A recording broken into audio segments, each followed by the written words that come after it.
Жил-был в стародревние времена король, сильный и могучий. Было у него 3 дочери. Краше всех самая младшая была. К тому же она была умной, работящей и услужливой. Любил ее отец больше жизни и никогда ей ни в чем не отказывал. По правде говоря, она ни о чем отца никогда и не просила. Вот как-то осенью собрался король с оруженосцами на ярмарку. Вскочил он на коня и спрашивает дочек: «Какой подарок вам привезти?» «Мне, батюшка, гребень серебряный», — просит старшая. «А мне привези золотой перстень», — просит средняя. Младшая молчит, ни о чем не просит. «А еще достань мне ожерелье алмазное», — добавила старшая. «И браслет из камней лунных», — не отстает от сестры средняя. Стали они наперебой у короля драгоценные уборы выпрашивать. Слушал король и, наконец, сказал: «Привезу, если не забуду». Повернулся он к младшей дочке и говорит: «А ты почему молчишь? Неужели нет у тебя никаких желаний?» «Спасибо, батюшка, ничего мне не надо», — отвечает младшая. «А ты подумай хорошенько», — просит король. «У меня есть все, что мне нужно», — отказывается она. «А все-таки, может, чего-нибудь желаешь?» — спрашивает король. «Есть у меня одно желание», — призналась принцесса. «Ну так скажи, какое?» — обрадовался король. «Я для тебя все, что не попросишь, хоть из-под земли достану». «Будь по-твоему, скажу», — согласилась принцесса. «Я слышала, что есть на свете дерево с 3 золотыми волшебными листочками, которые играют и поют. Как только я про эти листочки узнала, нет мне ни сна, ни покоя. Когда приду или золотыми узорами вышиваю, все мне эти листочки мерещится, о них только и думаю». «Ладно», — кивнул король, — «добуду эти волшебные листочки. Если понадобится, я полкоролевства за них отдам». Распрощался король с дочками, пришпорил коня и ускакал вместе со всеми своими оруженосцами. Людей на ярмарке собралось видимо-невидимо. Иноземные купцы чем только не торговали: и золотом, и серебром, и камнями драгоценными. Купил король 2 старшим дочкам гребень серебряный, перстень золотой, ожерелье алмазное, браслет из камней лунных и много другого из того, что они просили.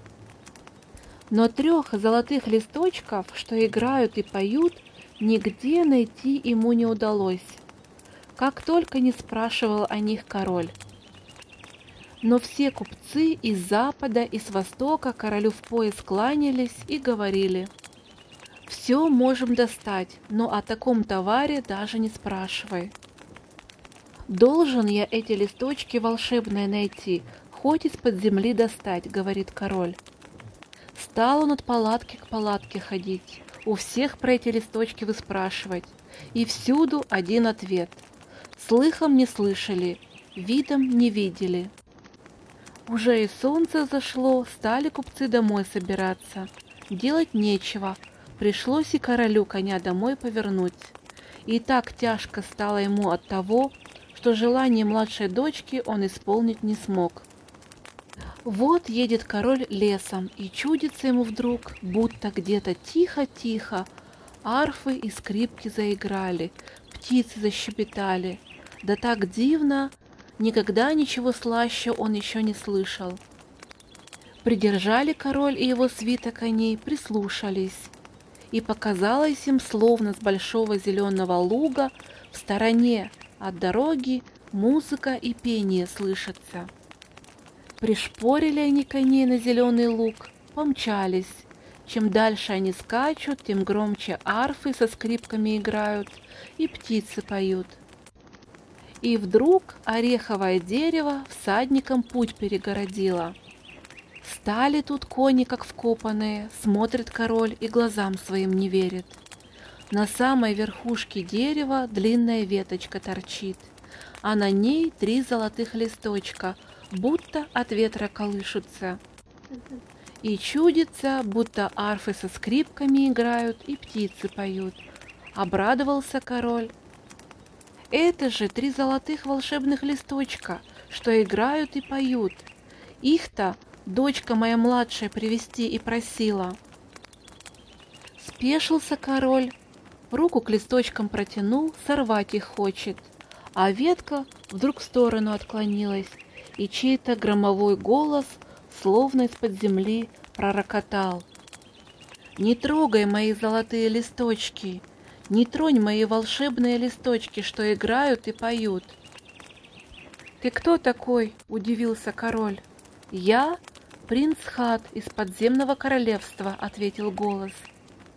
«Так, может, отдашь мне эти волшебные листочки?» – спросил король. «Моя младшая дочка только о них и думает». «Я знаю это», — ответил голос, — «но это сокровище я даром не отдам». «Тогда назови свою цену», — сказал король. «В золоте и в серебре у меня нет недостатка». «Так ведь и у меня его хватает», — засмеялся принц Хат. «Только золотые листочки не продаются». «Как же мне быть?» — опечалился король. «Я отдам их тебе, но только с условием», — отозвался голос. «С каким условием?» — спросил король. «А вот с таким», — ответил тот же голос. «Отдам я тебе их за первую живую душу, что на пути твоем встретится, когда домой вернешься». «Первой мне навстречу, наверное, собака моя охотничья выбежит», — подумал король. «Жаль с ней расставаться, но еще хуже будет, если дочь моя от тоски зачахнет». «По рукам», — согласился король. «Тогда и золотые листочки, что играют и поют, твои», — обрадовался принц Хат. «Но если не сдержишь слова, опозоришься навеки, прослывешь человеком без чести и совести». «Даю слово чести», — пообещал король. И снова протянул к волшебным листочкам руку. На этот раз ветка не отклонилась. Сорвал ее король, вскочил на коня и домой помчался. Ветку в руках держит, а золотые листочки на ней играют и поют. И чудится всем, будто арфы, скрипки играют, а птицы им вторят, заливаются. Да чего же весело, даже кони и те в пляс пустились. Пока король на ярмарку ездил, дочки дома сидели. Младшая шила, вышивала, а сестры ее все в окошко глядели, отца поджидали. И разговоров у старшей со средней только и было, что о подарках, которые он привезет. Вот уже смеркаться стало, младшая вдруг говорит: «Выйдем, сестрицы, на дорогу батюшку встречать». «Неохота в темень выходить. Еще чулки шелковые вечерней росой замочишь. Лучше не выходи», — сказала средняя. Не послушалась младшая сестра, накинула плащ и пошла отцу навстречу, до того соскучилась. Идет и слышит вдруг: кони скачут, оружие бряцает. И еще будто арфы со скрипками играют и птицы поют, до того сладко. Поняла принцесса, это отец ее едет и 3 золотых волшебных листочка везет. Обрадовалась она, навстречу королю поспешила. На стреме его коня встала, обняла отца и говорит: «Спасибо за подарок». Испугался король, даже лицом побелел. Ведь первая живая душа, что ему дома встретилась, оказалась никакая не собака охотничья, а дочка его любимая. И стало быть, ее-то он и должен принцу Хату из подземного королевства отдать.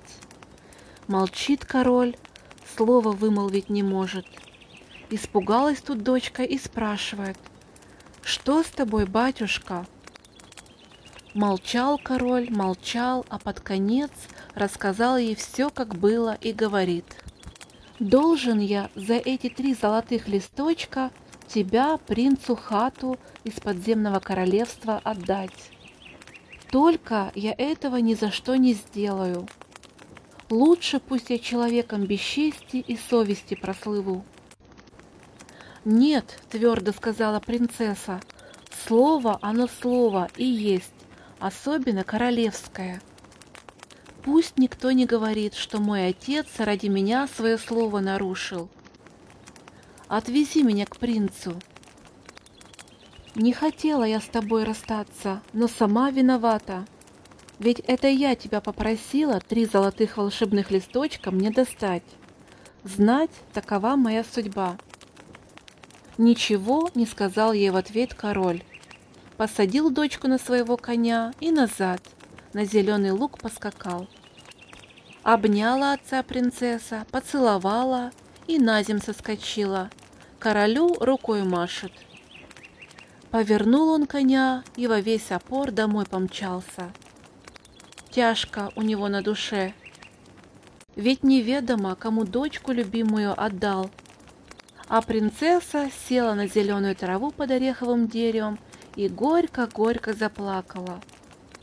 Разверзлась вдруг под ногами ее земля, и опустилась принцесса в подземный зал, огромный-преогромный. В таком ей еще бывать не доводилось. Разукрашен зал золотом, серебром, каменьями самоцветными. На окнах занавеси, шелком шитые, в серебряных светильниках 1000 свечей горят. Но ни одной живой души не видно. Вдруг погасли свечи, и стало в зале темно-притемно.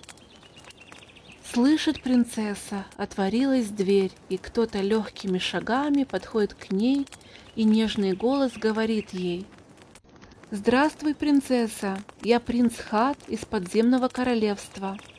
Я не желаю тебе зла». Как услышала она его голос, страх с нее как рукой сняло. «Сядь», — сказал принц Хат, — «я расскажу тебе, почему причинил тебе и отцу твоему такое горе.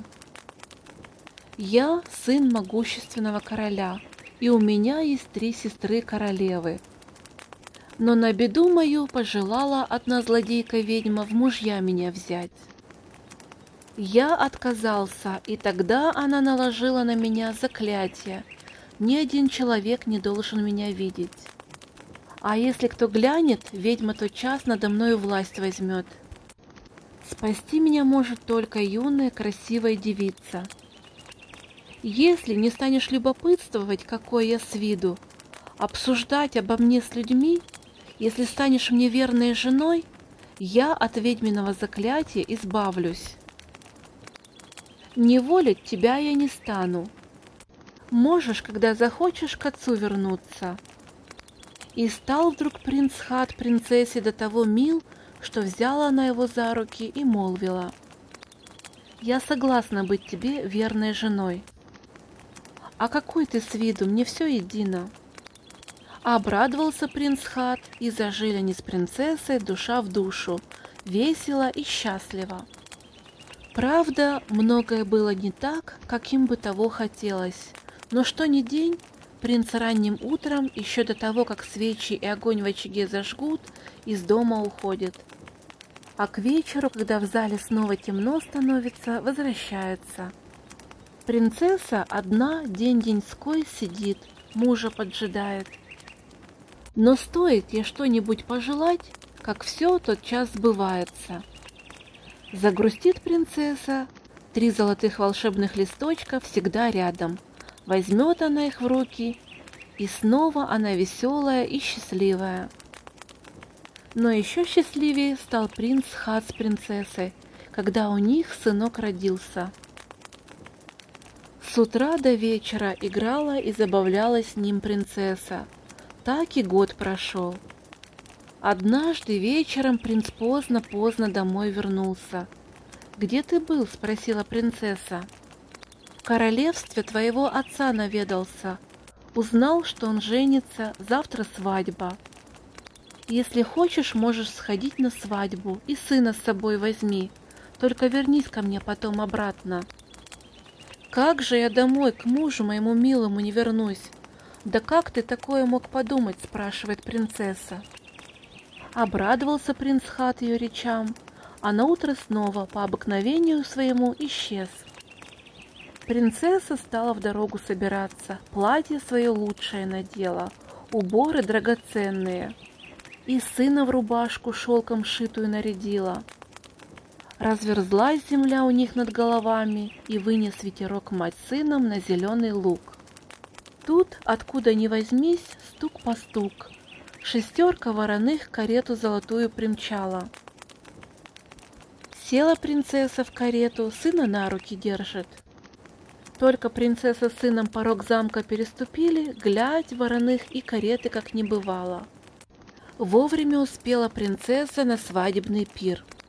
Увидел младшую дочку король, обрадовался, встал с почетного места, к ней кинулся. Обнял король дочку любимую, внука на руки взял. Никак наглядеться на них не может.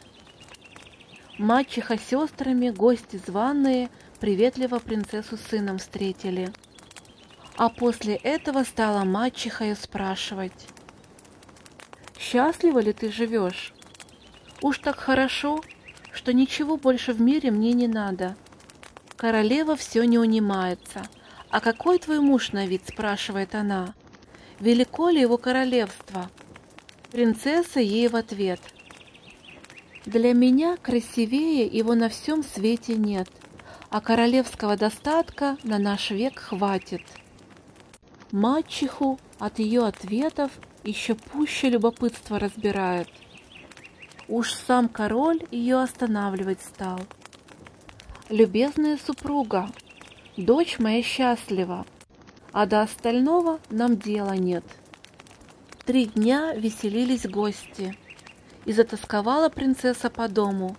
Вдруг, откуда ни возьмись, примчалась золотая карета, 6 вороных ее везет. Попрощалась принцесса с батюшкой, с мачехой, с сестрами, с гостями, села в карету, сына на руках держит. Помчались они снова по горам, по долам, вверх-вниз, вверх-вниз. Не успела принцесса оглянуться, карета уже к ореховому дереву подъезжает. Только принцесса с сыном на луг зеленый ступила, вороных и кареты как и не бывало. И вот уже мать с сыном в подземном зале стоят. Тут разом свечи и огонь в очаге зажглись, золотые листочки заиграли, запели. И еще слаще, чем прежде, и подумала принцесса, что настоящий ее дом здесь, в подземном королевстве. Еще радостнее ей стало, когда принц Хат вечером домой вернулся и сказал: «Все это время я лишь о тебе и о нашем сыне думал». Зажили они снова весело и счастливо.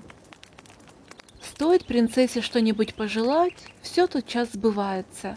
Загрустит она, 3 золотых волшебных листочка всегда рядом. Возьмет их в руки принцесса, сына приласкает, и снова она весела и счастлива. А когда у принца Хата с принцессой 2-й сын родился, они стали еще счастливее. С утра до вечера играла и забавлялась с детьми принцесса. Так еще 1 год прошел. Однажды вечером принц снова поздно-поздно домой вернулся. «Где ты был?» – спросила принцесса. «Я был в королевстве твоего отца. Радость у них в доме. Старшая твоя сестрица жениха себе сыскала. Завтра свадьба. Если успеешь, на свадебном пиру повеселишься и детей с собой возьми, только вернись потом обратно». «Неужели я домой к мужу моему любимому, милому не вернусь? Да как тебе такое на ум взбрело?» – засмеялась принцесса. Утром, когда исчез принц из дому, принцесса собралась в дорогу. Платье свое лучшее надела, драгоценные уборы, и детей в рубашечке серебром шитые нарядила. Опять разверзлась земля над их головами, и вынес ветерок мать с сыновьями на зеленый луг. Тут, откуда ни возьмись, стук по стук, 6 вороных карету золотую прикатила. Села принцесса в карету, сыновей на колени посадила. Помчались они по горам, по дорогам, Вверх, вниз, вверх, вниз. Не успела принцесса оглянуться, карета уже к воротам ее родного замка въезжает. Как только порог замка переступила, вороных и кареты как не бывало. И на этот раз вовремя успела принцесса на свадьбу. Увидел младшую дочку король, обрадовался, с почетного места вскочил и к ней кинулся. Обнял король дочку любимую, внуков на руки взял, глядит на них, наглядеться не может. Мачеха с сестрицами, сестрицын муж, гости званые ласковую принцессу с детьми встретили. Только мачеха снова спрашивать ее стала: «Как твой муж, принц Хат, поживает?» Принцесса ей в ответ: «Куда уж лучше». Мачеху от ее ответа еще пуще любопытство разбирает. Снова король ее останавливает: «Любезная супруга, дочь моя счастлива, до остального нам нет дела». Пришлось мачехе язык прикусить, но только король отвернулся, она опять за свое, от падчерицы не отстает. 3 дня веселились гости, затасковала опять принцесса по дому. Вдруг, откуда ни возьмись, стук по стук, карета золотая катит, карету 6 вороных везет. Распрощалась принцесса с батюшкой, с мачехой, с сестрами, с мужем сестры, с гостями, села в карету и детей на колени посадила. Снова помчались они по горам, по долам, вверх-вниз, вверх-вниз. Не успела принцесса оглянуться, карета к ореховому дереву подъезжает. Только принцесса с детьми на луг зеленый ступила, глядь, вороных и кареты как не бывало. И вот они уже опять в подземном зале стоят. Тут разом свечи и огонь в очаге зажглись, золотые листочки заиграли, запели. Еще слаще, чем прежде, и подумала принцесса, что настоящий ее дом здесь, в подземном королевстве. Еще радостнее ей стало, когда принц Хат вечером домой воротился и сказал: «Все это время я лишь о тебе и наших сынках думал». Зажили они снова весело и счастливо. Стоит принцессе что-нибудь пожелать, все тотчас сбывается. Загрустит она, 3 золотых волшебных листочка всегда рядом. Возьмет принцесса их в руки, сынков поцелует и снова весела и счастлива. А когда у принца Хата с принцессой дочка родилась, счастливее их на свете не было. С утра до вечера играла и забавлялась с детьми принцесса. Так еще год минул. Однажды вечером принц опять поздно-поздно домой вернулся. «Где ты был?» — спросила принцесса. «В королевстве батюшки твоего. Средняя твоя сестра замуж выходит. Завтра свадьба. Если поторопишься, на свадебный пир поспеешь. И детей с собой возьми. Только вернись потом обратно». «Неужели я домой к мужу моему милому не вернусь? Как ты такое мог подумать?» — удивилась принцесса. Утром ушел принц, а принцесса стала в дорогу собираться.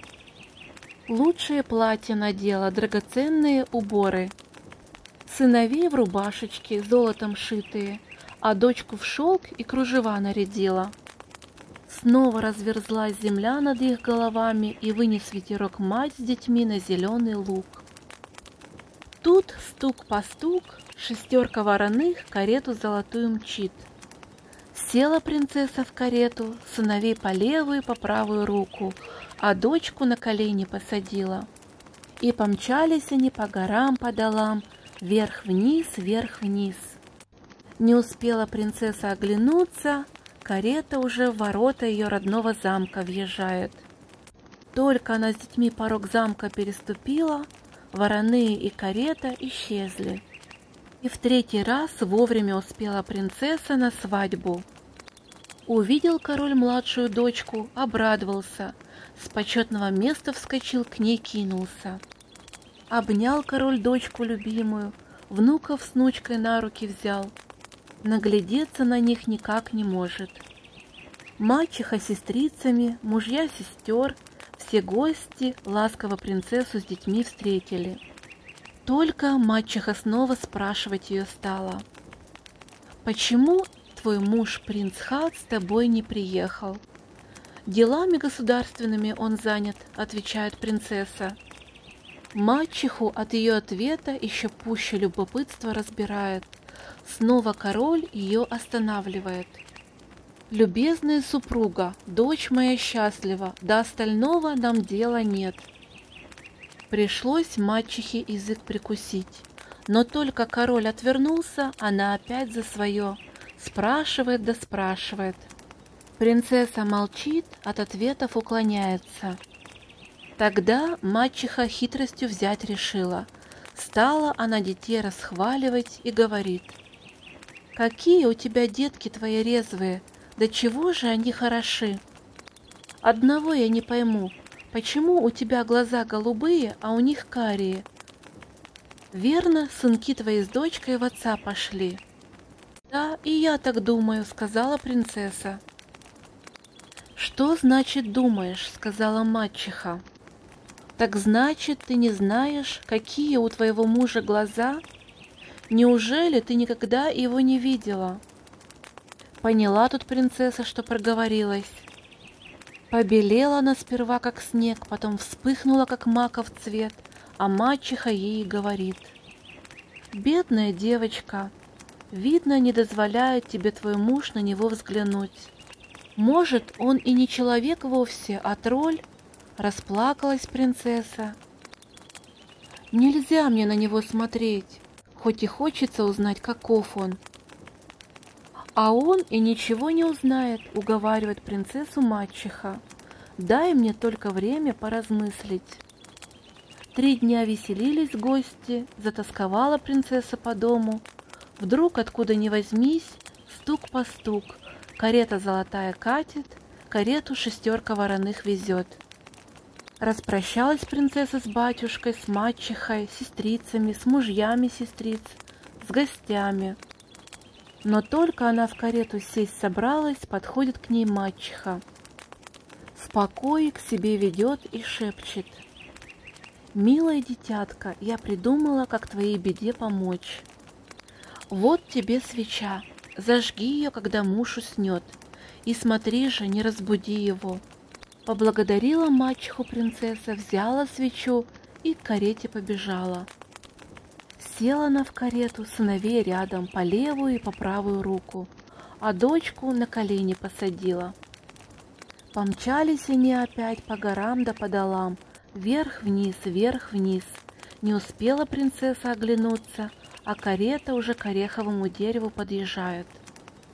Только принцесса с детьми на луг зеленый ступила, глядь, вороных и кареты как не бывало. И вот они уже в подземном зале стоят. Тут разом свечи и огонь в очаге зажглись, золотые листочки заиграли, запели. Только не радуют ее больше волшебные листочки. И не мил ей замок в подземном королевстве.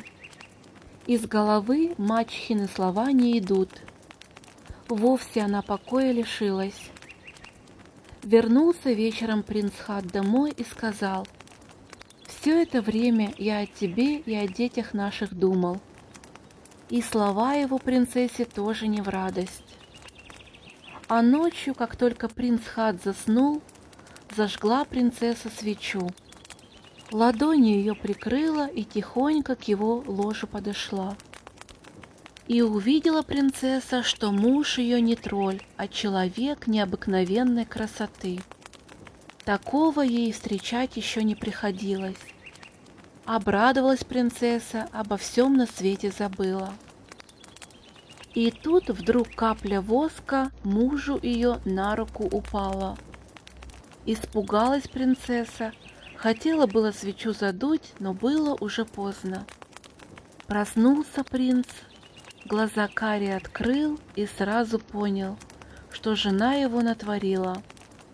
В тот же миг смолкли золотые листочки, дерево ореховое исчезло, а замок в подземном королевстве горным ущельем обернулся. В ущелье том принц-хат с принцессой и с 3 малолетними детьми одни в кромешной тьме стоят. Под ногами у них змеи ползают, и лягушки жабами прыгают. «Что же ты, жена, наделала?» — печально прошептал принц. «Если бы ты подождала еще 3 месяца, я бы от ведьминых чар избавился, а теперь я ослеп и никогда больше тебя не увижу. Вот и кончилось наше счастье». Зарыдала принцесса и стала просить мужа. «Прости меня, прости меня». «Прощаю тебя», — ответил принц. «Видно, испытание оказалось для тебя непосильным. Что сделано, того не воротишь. А теперь я обречен на погибель, а ты возвращайся к отцу. И детей с собой возьми, он о них позаботится. Спасибо за счастье, что мне подарила». Еще горше зарыдала от слов его принцесса. «Дурно я поступила, это верно. Но я жена твоя и навсегда с тобой останусь, не брошу тебя в беде». Взяла она слепого мужа за руку, другую руку старшему сыну протянула, младший за подол ее платья уцепился, а дочку принц на спину посадил, и пошли они по белу свету. Шли, и вдруг перед ними глухой дремучий лес стеной встает, конца края ему не видно. По лесу тропка зеленая вьется. Пошли принц с принцессой той тропкой. Час идут, другой идут, принц-хат спрашивает: «Жена, видишь ли ты что-нибудь?» А она ему в ответ: «Ничего, кроме леса дремучего и деревьев зеленых». Пошли они дальше, час идут, другой идут, принц-хат снова спрашивает: «А теперь видишь ли ты что-нибудь?» А она ему в ответ: «Ничего, кроме леса дремучего и деревьев зеленых». Пошли они дальше, час идут, другой идут, принц-хат в 3-й раз спрашивает: «А теперь видишь ли ты что-нибудь?» «Вижу», — отвечает принцесса, — «замок огромный-преогромный, крыша медная так и сверкает». «Наконец-то!» — обрадовался принц. «Это замок моей старшей сестры. Поклонись ей от меня, пусть позаботится о старшем нашем сыне, пока ты за ним не вернешься. И скажи сестре, мне в замок ее войти нельзя, ни ей ко мне выйти. Если сестра запрет этот нарушит, мы с тобой больше никогда не сможем увидеться». «Сделаю, как говоришь», — пообещала принцесса. Взяла она старшего сына за руку и в замок под медной крышей вошла. Поклонилась заловке королеве и рассказала обо всем, что с ними приключилось. Обняла принцессу королева и говорит: «Буду твоему сыну вместо родной матери». Поцеловала принцесса старшего сына и к дверям пошла. Заловка проводить ее хочет, с братом встретиться. «Милая заловушка», — просит принцесса, — «не иди за мной, а то нам с принцем никогда больше не свидеться». «Что ты?» — испугалась королева. «Неужели я еще большую беду на вас навлеку?» «Прощай, счастливого тебе пути».